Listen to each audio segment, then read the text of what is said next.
నియోజకవర్గంలో సాగునీటి చెరువుల సంఘం ఎన్నికలు క్రమబద్ధంగా జరగలేదని తిరిగి మళ్లీ ఎన్నికలను జరిపించాలని డిమాండ్ చేస్తున్నారు.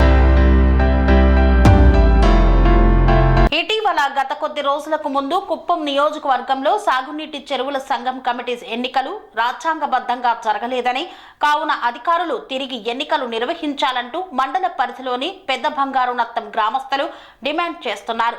వారి కథనం మేరకు ఇటీవల జరిగిన సాగునీటి పారుదల సంఘం ఎన్నికలలో ఓటింగ్ ప్రక్రియ జరగలేదని, రాజ్యాంగ వ్యతిరేకంగా ఏకపక్షంగా ఎన్నికలు నిర్వహించారని, ప్రత్యర్థులకు నామినేషన్ వేసే అవకాశం సైతం కల్పించలేదంటూ ఆరోపణలు చేస్తున్నారు. కనీసం ఓటర్ జాబితా తనిఖీకి సైతం ప్రజలకు అవకాశం ఇవ్వలేదని, ఇదెక్కడి రాజ్యాంగం అంటూ వారు ప్రశ్నించారు. ప్రజల పక్షాన నిలిచి రాజ్యాంగబద్ధంగా ఎన్నికలు నిర్వహించాల్సిన అధికారులు సైతం రాజ్యాంగ వ్యతిరేకంగా ఎన్నికలు విధులను నిర్వహించినట్లు ఆగ్రహం వ్యక్తం చేస్తున్నారు. ఈ విషయాన్ని గుర్తించి ఇప్పటికైనా అధికారులు స్పందించి రాజ్యాంగబద్ధంగా తిరిగి తమ గ్రామ పరిధిలో ఎన్నికలు నిర్వహించాలని కోరుతున్నారు. మాది పెద్ద బంగారునత్తం గ్రామ పంచాయతీ. పెద్ద బంగారునత్తం సంబంధించిన చెరువు కట్ట కింద సంబంధించిన భూములకి ఎలక్షన్ పెట్టినారు. కనీసం 43 ఏళ్ళ నుంచి, నాకు వయసు 43 ఏళ్ళు, ఈ 43 ఏళ్ళ నుంచి కట్ట కింద నీళ్ళు క్రమశిక్షణగా వదులుతూ ఉండలేదు. వదిలినా కూడా మొత్తము మా కైళ్ళనే 5 బోర్ల నీళ్లు వెళ్తూ ఉంది. దాన్ని సమస్య తీర్చండి అని చెప్తే ఎవరికైనా తీర్చలేదు. ఇప్పుడు ఎలక్షన్ కొత్తగా పెట్టినారు, ఎలక్షన్ అని చెప్పినారు కానీ ఎలక్షన్కి ఎవరికి కానీ తెలియలేదు. ఈ ఊర్లో దండూరా వేపించినారు. సాయంకాలం 6 గంటలకు దండూరా వేపించినారు. మార్నింగ్ 8 ఎలక్షన్ అయిపోయిందని చెప్పేసి క్లియర్ చేసేసినారు. మేము చూస్తామని చూస్తే పోలీసు వాళ్ళు మమ్మల్ని తరిమేసినారు. దానికోసం 10 మందికి న్యాయం జరగాలనే కోసము ప్రతి ఒక్కరూ మాకు సహకరించి, మీ మీడియా వాళ్ళు కానీ ఈ ఊరు ప్రజలు కానీ సహకరించి, పోలీసు వాళ్ళు సహకరించి మాకు రీఎలక్షన్ పెట్టాలని మేము కోరుతున్నాం. అందరికీ నమస్కారం. ఇది కుప్పం మండలం పెద్ద బంగారం పంచాయతీ. ఇక్కడ 21st సాటర్డే ఎలక్షన్ జరిగింది. ఇరిగేషన్ వాటర్ సరైన పద్ధతి జరగలేదు. సరైన నోటీసులు ఎవరికి ఫార్మర్స్కి తెలియజేయలేదు. ఇక నామినేషన్ చేసే పద్ధతి కూడా కరెక్ట్గా ఫాలో చేయలేదు. నామినేట్ చేసే వస్తే అలో చేయలేదు ప్రజలు ఎవరిని. పోలీసు వాళ్ళు 144 సెక్షన్ అని చెప్పి అందరినీ పంపించినారు. సో ఎవరు రావడానికి అలో చేయలేదు.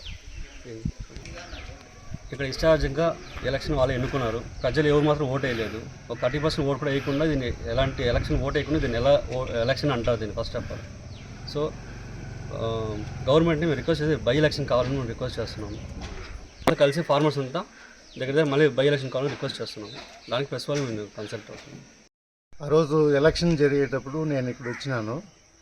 ఎలక్షన్ ఆఫీసర్ని చూసి పద్ధతి ప్రకారం మీరు నోటీస్ ప్రకారం పర్టికల్ ఓటర్ లిస్టుని ఇక్కడ అతికించాలి. ఆ విధంగా ఏది ఇక్కడ అతికించలేదు. ఓటర్ లిస్టులో ఎవరెవరు ఉన్నారని వెరిఫికేషన్ కోసం చాలామంది వచ్చినారు. వాళ్ళ పేర్లు చూడలేకుండా అందరూ వెళ్ళిపోయినారు. తర్వాత నేను అడిగాను, ఎక్స్ట్రాడినరీ జనరల్ బాడీ మీటింగ్ పెడుతున్నారు. ఈ ఎక్స్ట్రాడినరీ జనరల్ బాడీ మీటింగ్ పెట్టుకుని పోలీసుని తీసుకొచ్చి ఇక్కడ 50 మంది పోలీసుని తీసుకొచ్చి 144వ సెక్షన్ అమల్లో ఉంది, ఎవరు రాకూడదని అందరినీ కొట్టి తరిమేసినారు. ఎలా మీరు ఎక్స్ట్రాడినరీ జనరల్ బాడీ మీటింగ్ నడిపిస్తున్నారని అడిగిన దానికి అది మేము చేస్తాము, నువ్వు అడగాల్సిన అవసరం లేదని చెప్పేసినారు. తర్వాత ఎక్స్ట్రాడినరీ జనరల్ బాడీ మీటింగ్ జరిగిన తర్వాత అందులో 410 ఓటర్స్ ఉన్నారు. 1/3 అంటే 135 మంది హాజరు కావాలి. వాళ్ళ సంతకం పెడితేనే ఈ ఎక్స్ట్రాడినరీ జనరల్ బాడీ మీటింగ్ జరుగుతుంది. పద్ధతి ప్రకారం మీరు చేయలేదని చెప్పి నేను అడిగిన దానికి నువ్వు అడగడానికి అక్కర్లేదు, నువ్వు ఓటర్ లిస్టులో లేదు, నువ్వు వెళ్ళిపో అని చెప్పి పర్మిషన్. ఆ తర్వాత వచ్చినాక పోలీసులు అందరూ దిగి ఇక్కడ ఉన్న పబ్లిక్ అందరినీ డిస్టర్బ్ చేసి వెళ్ళిపోండి అని చెప్పి లతీదో మమ్మల్ని కొట్టడానికి వచ్చినారు. పద్ధతి ప్రకారం ఎన్నికలు జరగలేదు. వాళ్ళంతకు వాళ్ళు ఎవరైనా నామినేషన్ అడిగితే ఒక ఆయన వచ్చి నామినేషన్ అడిగాడు. నామినేషన్ ఎందుకు, నామినేషన్ అన్నీ ఇవ్వడం లేదు అని చెప్పేసినారు. నామినేషన్ లేకుండా మీరు రూల్లో చెప్పినారు కదా, నామినేషన్ ఇస్తేనే ఎలక్షన్లో పార్టిసిపేట్ చేయడానికి కోసం నేను అడిగితే నామినేషన్ అవన్నీ ఏం లేదు, వెళ్ళిపోండి ఇవన్నీ ఆల్రెడీ సెలెక్టెడ్ డిసైడెడ్ అని చెప్పేశారు. అందుకని ఈ ఎన్నికలు చెల్లుబడి కాదు. అగైన్ మళ్ళీ ఎన్నికలు జరిపించాలని చెప్పి ప్రజలు కోరుకుంటున్నాం.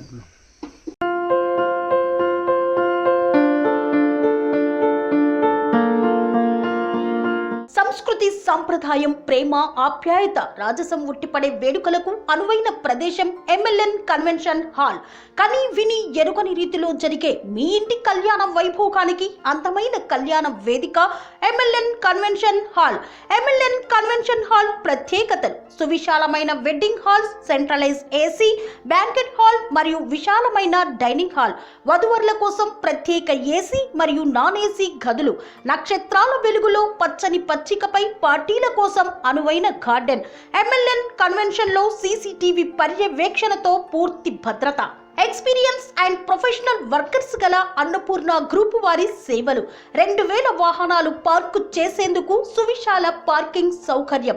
మీ ఇంట జరిగే అన్ని శుభకార్యాలకు, పెళ్లి, reception, engagement, birthdays, get together, corporate events, ఏ ఇతర శుభకార్యాలకైనా అందమైన వేదిక ఎంఎల్ఎన్ కన్వెన్షన్ హాల్. బుకింగ్ కోసం సంప్రదించండి 7550438888 మరియు 7550428888. మా అడ్రస్ చీర్యాల లక్ష్మీ నరసింహస్వామి దేవాలయం ప్రక్కన, near outer ring road, Keesara junction, Cheeryal గ్రామం, మేడ్చల్ జిల్లా.